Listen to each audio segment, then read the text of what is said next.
One of the biggest things on Netflix Raw is that CM Punk and Seth Rollins continue to have this rivalry, and how will it pan out in the Royal Rumble? We continue to see what the Royal Rumble has at stake: Seth freaking Rollins, CM Punk, Drew McIntyre, Roman Reigns, and more.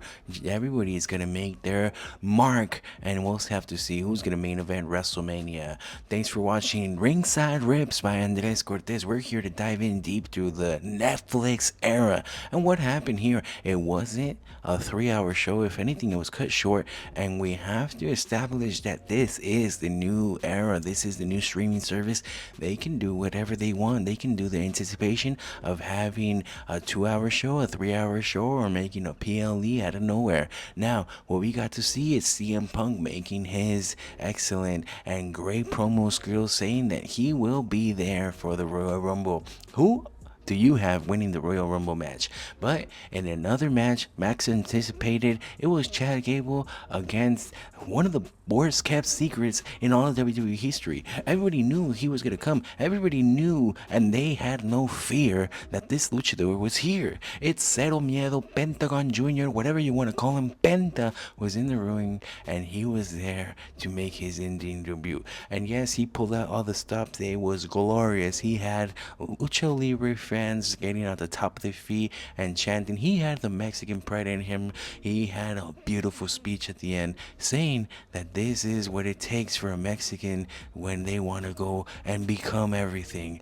And he has definitely become everything. He has become a solidified god in the ring. He has made his debut. He has known to make waves in the WWE in this Penta era. It is here to stay, and we'll have to see how the WWE portrays him. But right now, against Chad Gable, he definitely looked on top. He definitely came out winning, and it was definitely a great moment to see a triple A luchador in the WWE making his in-ring debut and making the way for more Mexicans to come into the WWE. Yes, we got to see more storylines with Dominic Mysterio and Liv Morgan. Liv Morgan seems to be using Dominic Mysterio. She's not going to be dumb. She's not going to be used. She knows that Dominic is sleeky, and she's just going to continue to use him. But for now, we also got to see Finn Balor against Damian Priest, and that was an interesting matchup because it was going to be a street fight. It was going to be a banger. Speaking about bangers, we got to see Luke Kaiser against Sheamus, and yes, these two men, they put on a chop fest. They put on a hard pop ball, and if anything, we know that Sheamus against Braun Breaker has to be in the mix. It has to be Sheamus that just collects the Grand Slam. Tell me, do you not want to see Sheamus collect all those titles? Do you not want to see him just retire in a great old fashioned and become a Hall of Famer, an Irishman, and everything that he has done? The Celtic Warrior, the main man, he deserves it. Just like Sami Zayn, he's going all over Raw, he's going all over everybody, and pretty much picking a fight with them. Now, everybody was excited for Penta's Jr.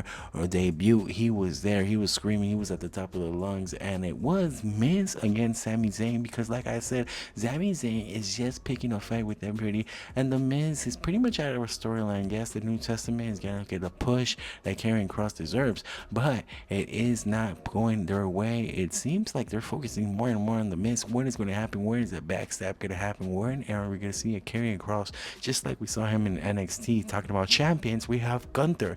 Gunther came out and he was like, who is going to be my rival? Because everybody cares about the Ula Fala. Everybody cares about being the best in the world, but who cares about my champion? And then came the Yeet Master, Jay Uso. Main event is not just his nickname. He established that in main event. He's going to go for that title. He's going to go for that championship. And let me know, do you actually believe Jey Uso can win that title? Do you actually believe that he can take that title away from Gunther? I think that they might just do us a little swerve, a little shaky because it's going to be Saturday night's main event. It is a thing that they said that no title has really been changed in that.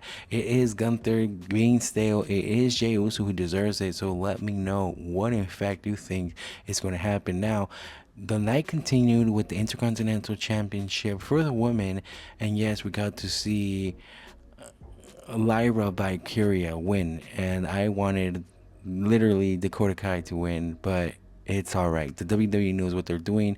They let this rookie, per se, got the second place in Queen of the Ring, and now they're giving her the push in the mid card scene. Now, more things on the New Day. I love the heat they're gaining. They really need to just. All right, we understand. They're giving us a lot of promos. What is going to happen in that storyline? It's getting stale, and we just want to see some in-ring action, some more things happen. Talking about in-ring action, Sami Zayn, he's being used, and yes, he's not going to pick up the win against Drew McIntyre. Of course, he was going to pick up the win against The Miz, and The Miz is now looking kind of silly in this New Testament phase where he betrayed our truth. He's losing all his friends. He's losing all the respect from the crowd, and we have to establish what is going to happen. Rhea Ripley came out, and then Nia Jax stepped out, and she interfered, and she was like, I was transferred here. I am part of Raw now. I am going for your title. And that was pretty much out of nowhere because even the announcers had to stay. We're going to have to check with the general manager to see if that transfer window was still open, to see if that change was still made.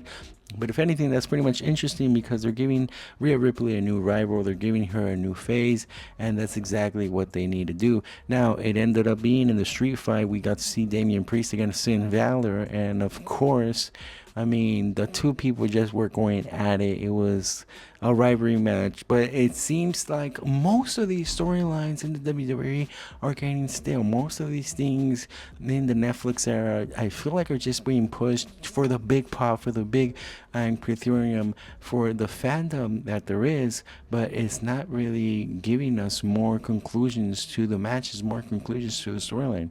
Just like what we got to see in Finn Balor against Damian Priest. Yes, the Judgment Day came out. Yes, they made it seem like the War Raiders. Yes, they were all involved. It came out of nowhere. All big things popping and little things stopping. And the title wasn't changed. There was no interference. There was no calls there.